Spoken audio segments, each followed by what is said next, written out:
The next speaker is Kosuke from Kyoto University.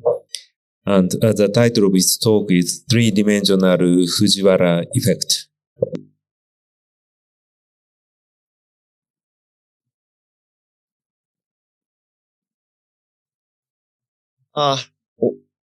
Okay, so thank you, Chairman. My name is Kosuke, working at Kyoto University. Today, I'd like to talk about three-dimensional Fujiwara effect. Well, let me show you a very interesting animation first. We put two tropical cyclone idealized vortex and then just run it on an F-plane. As you know, two tropical cyclone in an idealized simulation in 2D models can rotate in anti-clockwise. But as you can see, the moving direction is rather going out, separating motion is seen with the asymmetric convection. So this is very different from the conventional concept of a Fujiwara effect. So first, let me start with the conventional Fujiwara effect. If we consider the two infinitesimally small vortexes that when rotate each other, so two tropical cyclone moves anti-clockwise. If we consider the finite size of two vortices, they get merged due to the vortex-vortex interaction.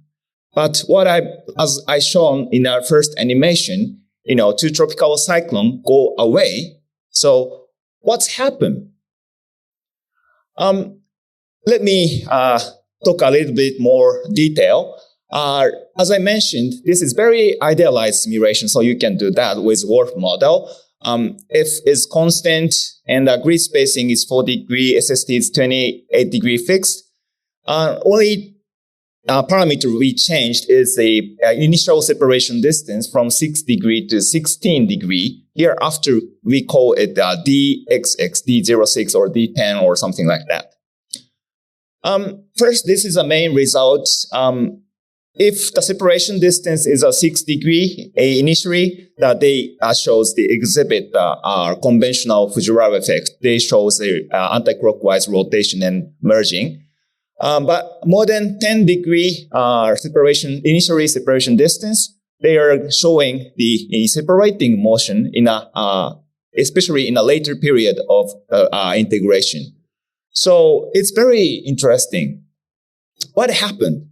To analyze this feature, we applied the PV budget analysis. As you know, PV budget analysis can be used to analyze a TC motion. TC motion can be regarded as a change of wave number one component of potential vorticity. For example, when the advection tries to the vortex move to the northward, in that case, positive vorticity anomaly is seen to the north of the vortex and a negative vorticity change in the south. But not only the advection, but also the diabatic heating asymmetry can account for some portion of tropical cyclone motion. For example, if the diabatic heating is more concentrated in the north of tropical cyclone,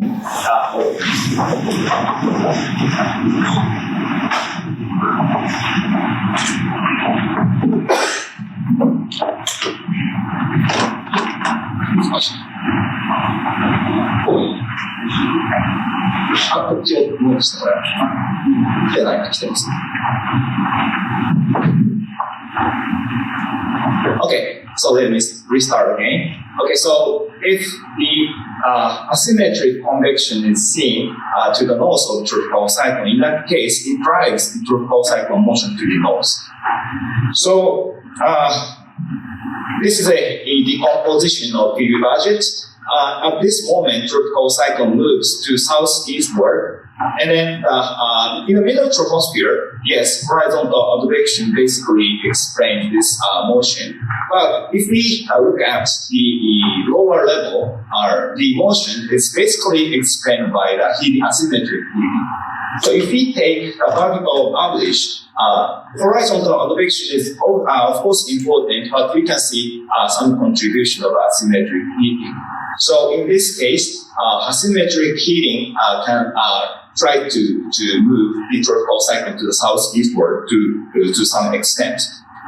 Okay, so let me explain why asymmetric heating was found in this case. This is the low-pass filtered wind field, and red vectors in the left panel indicate upper level wind. So as you can expect, two anticyclonic circulation in the upper air. So it consists in this kind of large-scale circulation in the upper level. And lower level is, of course, consists of the cyclonic circulation. So as a result, vertical wind shear is showing this kind of pattern. So it can exhibit to some vertical wind shear to each tropical cycle. So, okay, so now I'd like to explain why the result was different depending on the initial separation distance. When the separation distance is small, in this case, two tropical cyclones are located too close, so the wind from the other tropical cyclone is very strong rather than heating asymmetry. But if we consider if two tropical cyclones separated a little bit more than 10 degrees, in that case, tropical cyclone asymmetric heating contribution become comparable or much larger than the horizontal advection. So that's why we saw the difference in separation distances. Okay, so to make sure our finding, we tested experiment without diabatic heating. So this is a result for two experiments. If we do not have no diabatic heating, two tropical cyclones quickly merged. On the other hand, if we keep the diabatic heating, they tries to going away from each other. So let me first conclude for this idealized simulation case. Upper level, there is an anticyclonic circulation. So as a result, this kind of upper level anticyclonic circulation can happen, and lower level we can see the cyclonic circulation. So it serves as the vertical wind shear to each tropical cyclone, and then symmetric convection can work as a driver to move the tropical cyclone to separate and resist the anticyclonic motion. Okay, so now I'd like to talk a little bit about the variation in the real atmosphere. We used the ELA5 dataset to validate this kind of three-dimensional visual effect really seen in the real atmosphere. I don't want to talk much about the details, but one thing I need to explain is x-axis. I would like to show from now on is pointing out the counterpart tropical cyclone. So x direction is always pointing out the other tropical cyclone, and y-axis is prepared to the left of x-axis in this manner. Okay, so let me show you the result. In this case, so vertical wind shear, upper level wind and lower level wind was consistent with the idealized simulation. And also, diabatic heating showed some asymmetric feature as we expected. So this is our x direction is the direction of the counterpart tropical cyclone. So you can see some asymmetric diabatic heating in a rear side and backward. Rear left side is maximum. Okay, so this is a PV budget for TC for the separation distance of 1,000 to 1,500 kilometers. You can see in the middle troposphere, advection is consistent with the changes of PV. But as you can see, in the lower troposphere, horizontal advection is almost resisted by this diabatic heating. So final result determines the TC motion. So we conclude our hypothesis works very well. Well, actually, our contribution in this separation distance is about heating asymmetry contribution is about half of horizontal direction. So not so much strong as much as in idealized simulation, but I think still it's not negligible, very sufficiently strong. So let me talk a little bit more about the smaller separation distance cases. In this case, again, the horizontal direction dominates DC motion, so it is also consistent with the DC motion. Interesting thing is separation distance of 1,500 to 2,000 kilometers. So in this case, as you may know, this binary interaction does not occur. People say that a binary interaction does not occur more than separation distance more than that, 1,500 kilometers. But actually, they show some interaction. But actually, in terms of DC motion, there is almost no deviations from the usual state. But you can see it does not mean that no interaction. So they show some horizontal direction in wind, but that was totally cancelled out by the asymmetric heating contribution. So as a result of the battle between the wind and asymmetric heating, there is no anomaly in DC position. So that is our interpretation for the DC motion with the separation distance over the 1,500 kilometers. Okay, so I tested the size dependency, circulation dependency, and duration dependency. And just let me briefly talk about this one. If the two tropical cyclone keeps the couple to very long time, the asymmetric heating impact becomes much larger. Okay, but while the young couple, they become a couple, in that case, the asymmetric heating impact is small. We also investigate the geophysical differences, but basically the feature is almost the same in all locations. So our feature is very robust. Okay, finally, let me advertise two papers regarding these two works. Okay, so first one is published. Both are published this year. Left one is for idealized simulation, and the right one is for the real data analysis. Okay, I stop here. Thank you very much. Thank you. Time for questions and comments. Please.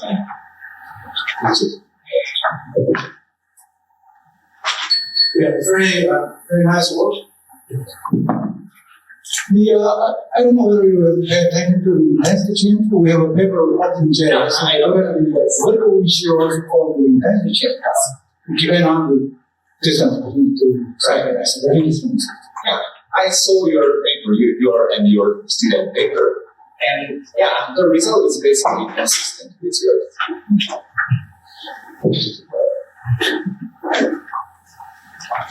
Yeah, very nice work. The question I have is, considering you have a symmetric heating somewhere for example, on one side of the stone, and you have the maximum heating in the center, in the middle layer. So you are going to create a PV positive and below a negative above. Right. So in other words, your wave number one PV induced motion will be moving in the lower layer to one side, but in the upper layer to the other side. Right. And so that causes the tilting of the vortex, and presumably whatever you gain in the lower part, you lose in the upper part because the whole quantum integration will be conserved unless you have a surface flux impact. Yeah. So that means the center of mass remains. So how does that come into the picture in your interpretation?